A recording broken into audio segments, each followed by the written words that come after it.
What happens when following Christ means losing everything else you hold dear? That's not just a question, it's the reality for countless Christians across Nigeria today. For some, faith is just about going to church on Sunday. But for others, faith is a burning fire that consumes everything, even when it brings persecution, rejection, and pain. This is the story of Sister Bridget. A young deeper life sister, quiet, devoted, uncompromising. A lady who believed in holiness, who walked in humility, and who carried her Bible everywhere she went. To many, she was just another Christian girl, but to heaven, she was a soldier being prepared for battle. Her story is not about wealth or worldly success. It's about conviction, about sacrifice, about the cost of following Christ when the world stands against you. Early convictions. Bridget grew up in a small Christian home in Bayelsa, under the shadow of strict but loving parents. Every morning before the rooster crowed, she heard her father's voice, "Wake up, children, it's time for devotion." While other kids played late into the night, Bridget and her siblings sat on the bare floor as their father opened the Bible. Psalms, Proverbs, Acts of the Apostles, scriptures flowed into her ears like water into dry soil. Her mother was her living example of holiness. No jewelry, no makeup, no trousers. Always modest, always prayerful. And from her mother, Bridget learned one truth that shaped her life: "My daughter, the world will laugh at you. But if God smiles at you, you have all you need." By the time Bridget became a teenager, she wasn't just following her parents' faith, she made it personal. At 15, during a youth revival service, she knelt by a wooden bench in her local Deeper Life church and whispered through tears, "Lord, I give you my whole life. Whatever it will cost, I will follow you." From that day, her prayer life deepened. She fasted often. She studied the Bible with passion. And she made a covenant: she would live holy, no matter the price. While many of her peers in secondary school experimented with fashion, relationships, and secret sins, Bridget remained different. She was mocked for being too spiritual, for always quoting Bible verses, for refusing to join gossip or follow trends. But in her heart, she was building a foundation. A foundation that one day would be tested by fire. The crossroads. When Bridget gained admission into university in northern Nigeria, excitement filled her home. Her father prayed over her, committing her to God's hands. But he also warned her, "Bridget, the world out there is different. You will meet pressure. You must hold fast." From the very first day on campus, the culture shock was real. Here, Christianity was not dominant. Islam was the majority. The environment was charged with different beliefs, different lifestyles.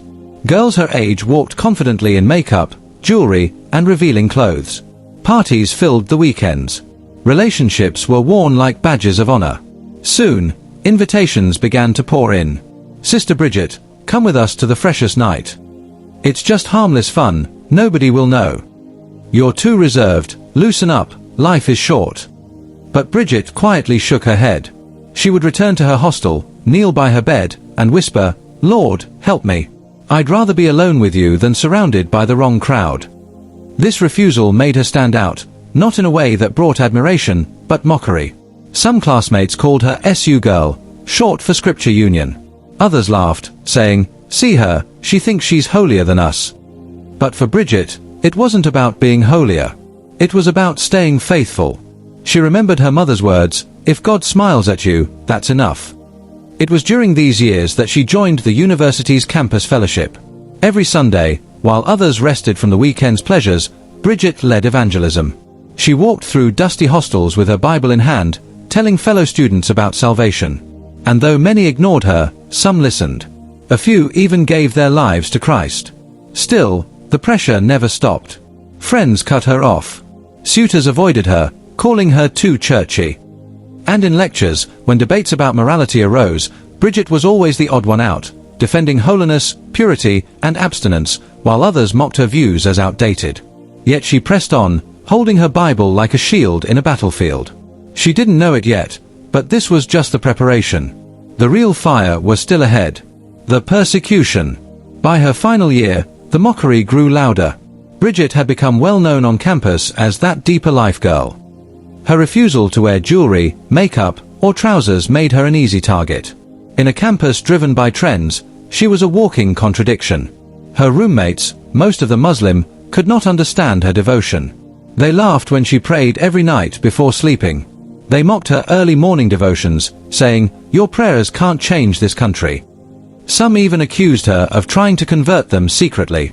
But Bridget never retaliated. She simply smiled and continued her walk with God. Then came the first serious test. One evening, her roommates decided to attend a popular campus party. They pressured Bridget, "You must follow us. Just this once. Nobody will judge you." When she refused, they locked the door behind them, leaving her stranded outside the hostel till midnight. Alone, in the cold, she sat under a tree with her Bible on her lap, whispering, "Lord, you are my covering. I will not compromise." It didn't end there. During an open evangelism program on campus, Bridget and a few fellowship members shared tracts. Suddenly, a group of radicals approached them. Their faces were stern, their voices harsh. One man pointed directly at Bridget and said, "Stop preaching or you'll regret it." The atmosphere froze. Some of her fellowship members stepped back in fear.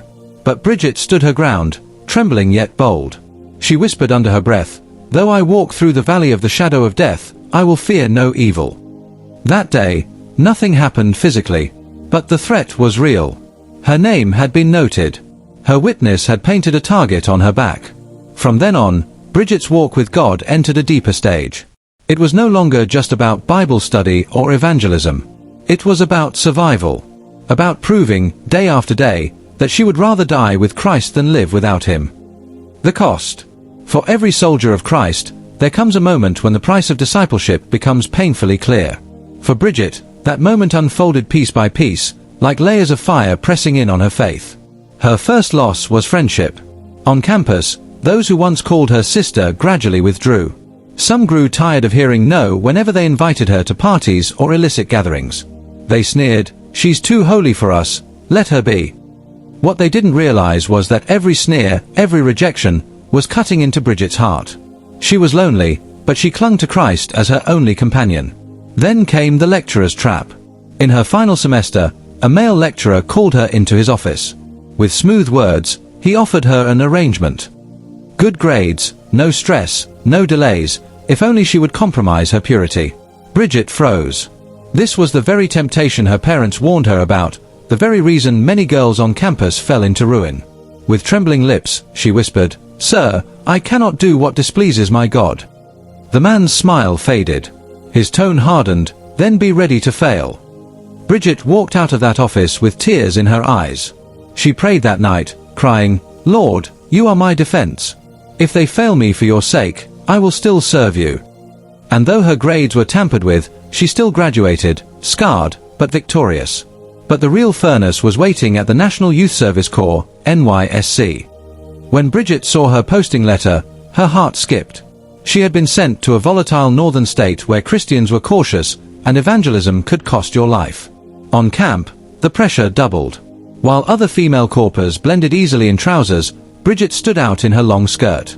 Soldiers mocked her openly, "Are you a corper or a nun?" One day, they forced her to do humiliating drills under the sun simply because she refused to bend the rules. Her knees ached, her body weakened, yet her resolve remained firm, "I cannot deny who I am. I cannot deny Christ." Bridget was learning the ancient truth, that following Christ is not a walk in the park. It is a journey up a rugged hill, carrying a cross that the world despises. The faithful God. The greatest test of Bridget's life came one night in the NYSC camp. Darkness had fallen. The air was heavy. Whispers spread among corpers that radicals were prowling near the lodge. Suddenly, loud knocks shook the hostel door. Armed men barged in, their eyes fierce, their voices filled with hate. They demanded silence. Then they pointed to Bridget. Her modest dress made her an easy target. "You, why do you refuse to follow our way? Why do you keep preaching about your Jesus?" Bridget's heart pounded. She knew this could be her last night. Fear rose like a tide, but stronger than fear was her faith. She dropped to her knees, lifted her face to heaven, and whispered, "Lord, if I perish, I perish. But I will not deny you." The men raised their weapons. Tension thickened in the room. Some corpers gasped, others trembled. And then, something happened. For reasons no one could explain, the armed men hesitated. Their leader frowned, lowered his weapon, and barked, "Let's go." Just like that, they turned and left. No shots fired. No blood spilled. Bridget remained on her knees, tears streaming down her cheeks. She knew it was not chance. It was not luck. It was divine intervention. The Lord, she cried to, had stood with her in the valley of the shadow of death. In the days that followed, whispers spread through camp. Some said, "Did you see her courage?" Others confessed, "The way she prayed shook us." A few corpers secretly approached Bridget, asking her to tell them more about her faith. That night of terror became a night of testimony. The faithful God who promised never to leave his children had shown himself mighty on her behalf. Legacy of courage. When Bridget's service year ended, she walked away without medals, without honors, and without fanfare.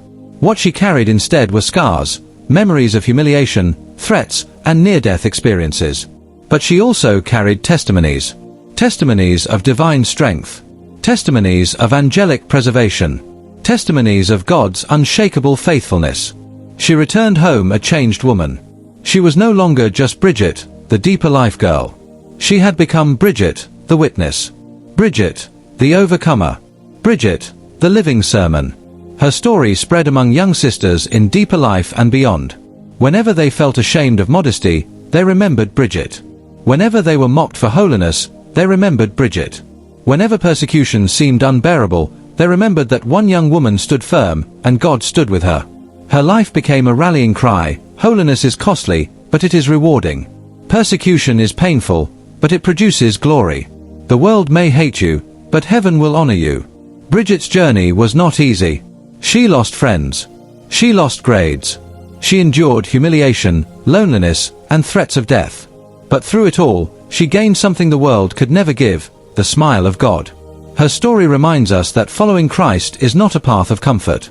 It is a path of crosses. It demands rejection. It invites pain. Sometimes it even leads to danger. But Bridget's endurance proves one thing: God's presence is always greater than the world's hatred. So now, dear listener, the final question is not about Bridget. It's about you.